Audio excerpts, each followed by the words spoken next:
वरती केस असतात, कपाळ आहे म्हणजे स्किन आहे, नाक आहे म्हणजे कार्टिलेज आहे, स्कल आहे म्हणजे हाडं आहेत, डोळ्यातनं अश्रू येतात म्हणजे हा पण एक स्त्राव आहे, डोळ्यामध्ये चिपड येतो, नाकामध्ये एक स्त्राव येतो, तुमची थुंकी आहे, तुम्हाला घाम येतो, तुमची स्किन आहे, हाडं आहे, रक्त आहे, शरीरामध्ये नाना तऱ्हेचे तुमचे अंग आहेत.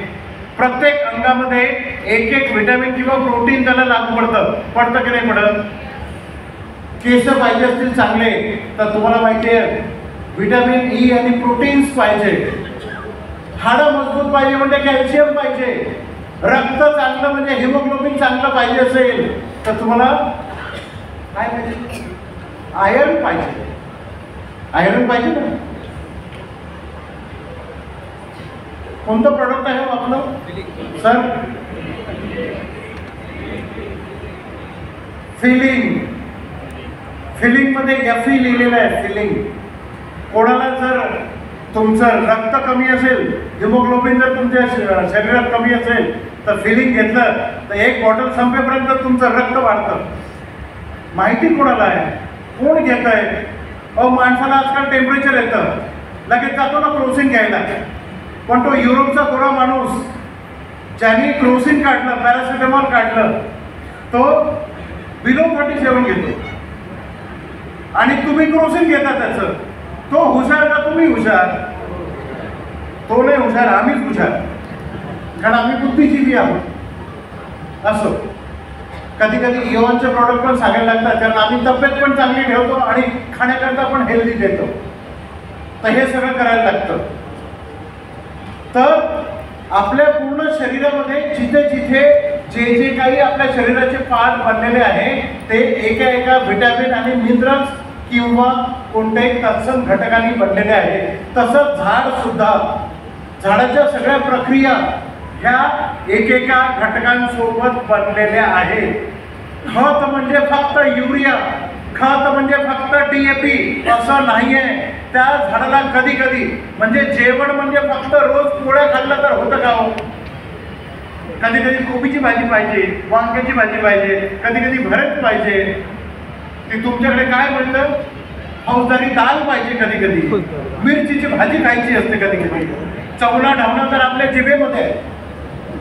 पण रोज रोज पोळी किंवा भाकर खाता येतं का? मग रोज तुम्ही तुमच्या शेताला युरिया DAP का देता? फक्त नायट्रोजनच द्यायचं असतं का?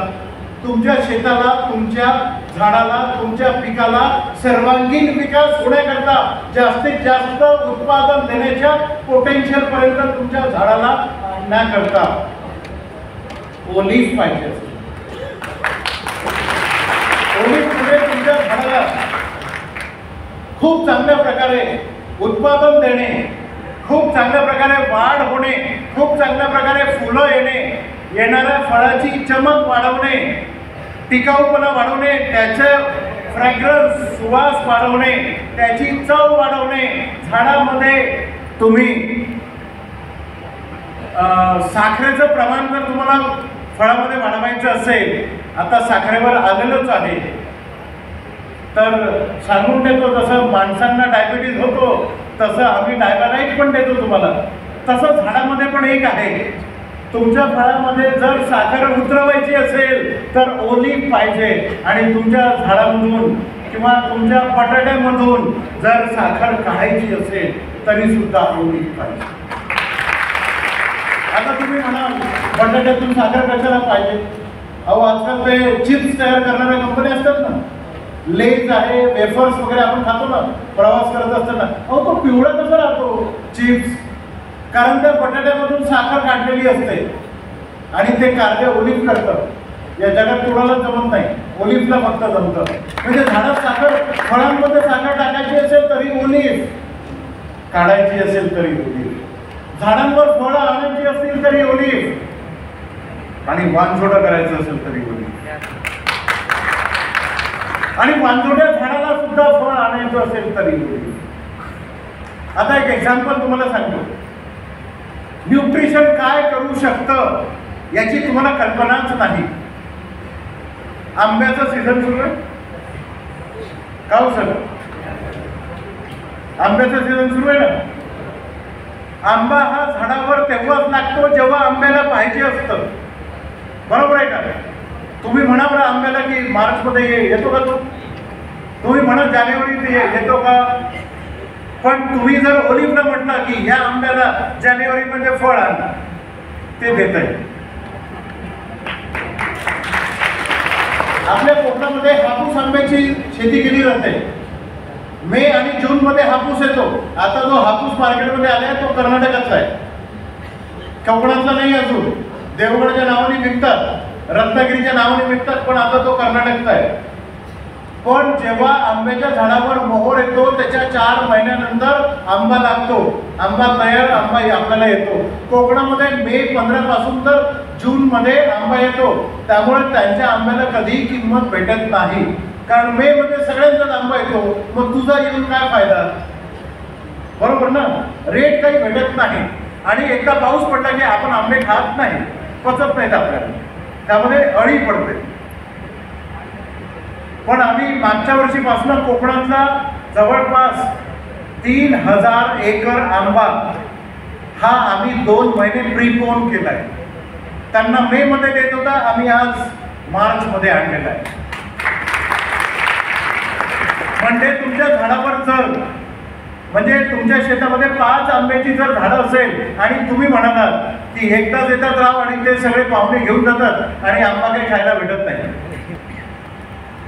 पण 5 झाडं असेल आणि तुम्हाला जर वाटलं की 5ही झाडांचे आंबे मला एकेका महिन्यामध्ये, याचा आंबा जानेवारीत पाहिजे, याचा फरवरीमध्ये, मार्चमध्ये, एप्रिलमध्ये आणि मे मध्ये, तर 5ही महिन्यामध्ये एक आंब्याचं झाड त्या महिन्यामध्ये तुम्हाला आंबा देऊ शकतं. आणि हे फक्त आणि फक्त ओलिव्हमुळे शक्य होऊ शकतं. तुम्हाला मोसंबीचं झाड आधी आणायचं आहे, तुम्हाला केळी 2 महिने आधी आणायची आहे. काय म्हणतोय? 2 महिने आधी तुम्हाला केळी आणायची आहे. संत्रा तुम्हाला 1 महिना आधी आणायचा आहे आणि नको तेव्हा संत्रा आणायचा आहे. म्हणजे जब मार्केट में एक भी संतरा नहीं बचेगा तब आपका संतरा आएगा, तो रेट चांगले मिळतील ना. जेव्हा जे नाही तेव्हा आमच्या शेतातला माल आला, त्याकरता ओलिव्ह पाहिजे. Nutrition makes any kind of differences. तुमच्या शेतीमध्ये बदल घडवून आणायचा, क्रांतिकारी बदल घडवून आणायचं काम ओलिव्ह करतं. म्हणजे तुमच्या शेतीचं वरदान ओलिव्ह करतं. भाऊ सगळं सांगितलं, वापरायचं किती तेवढंच सांग आणि कधी वापरायचं ते सांग.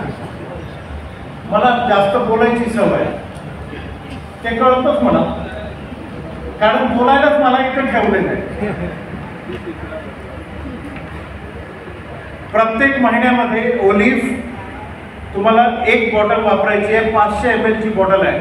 250 ml जमिनीतून द्यायचं आहे, 250 ml फवारणीतून तुम्हाला द्यायचं आहे. आणि तुम्हाला जर फवारणी शक्य नसेल तर 500 ml जमिनीतून द्यायचं आहे. आणि जमिनीतून तुम्हाला देणं शक्य नसेल तर 500 ml तुम्हाला फवारणीतून द्यायचं आहे. ते कसं द्यायचं ते तुमचा प्रश्न. पण एकरी प्रत्येक महिन्याला 500 ml ची 1 बॉटल तुम्ही दिलीच पाहिजे, हा आमचा आग्रह. आणि एकदा का तुम्ही 1 महिन्याला 1 बॉटल वापरले, खताचा तुमचा 90% खर्च कमी होणार आहे. हे नॅनो टेक्नॉलॉजीनी बनवलेलं, मास्क केलेलं पॉलिमराइज औषध आहे. म्हणजे जेव्हा तुम्ही फवारणी करता, नॅनो टेक्नॉलॉजीचा युरिया वगैरे तुम्ही वापरलाय ना, वापरला हो, रिझल्ट आले का? हो म्हणताय. सरांकरता जोरदार टाळ्या होऊन जाऊ दे. बरं असो, काही जणांना रिझल्ट येऊ शकतात.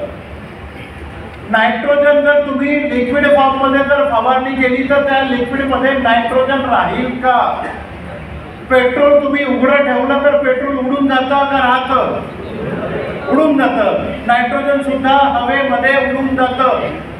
नायट्रोजन म्हणजे नॅनो युरिया जेव्हा तुम्ही फवारणी करता, फवारणीमध्ये पंपाने फवारणी करता, तुमच्या नोझलमधून निघालेला जो थेंब आहे तो पानावर पडतो. तो एवढा छोटा असतो, मायन्यूट असतो की तुमच्या 40 डिग्री सेल्सिअसमध्ये कधीच टिकत नाही. 5 ते 7 सेकंदामध्ये तो उडून जातो.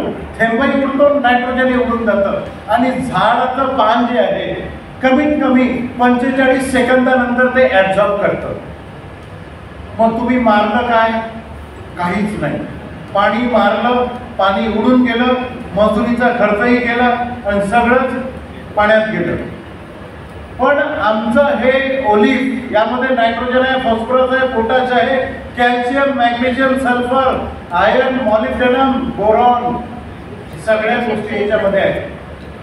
26 मायक्रोन्यूट्रिएंट याच्यामध्ये आम्ही दिलेले आहेत. किंमत सगळ्यात शेवटी दिगू सर सांगणार आहे. दिगू सर सगळेच सांगणार आहे. ते आलेच तुझ्या गोळे कोणते सांगू द्या त्यांना. आज एकही शेतकरी इथून उठून जाणार नाही, कारण सबसिडीची गोष्ट सगळ्यात शेवटी सांगणार आहोत. तुम्ही जेवढं विचारणार प्रश्न तासामध्ये खरं विचारू द्या.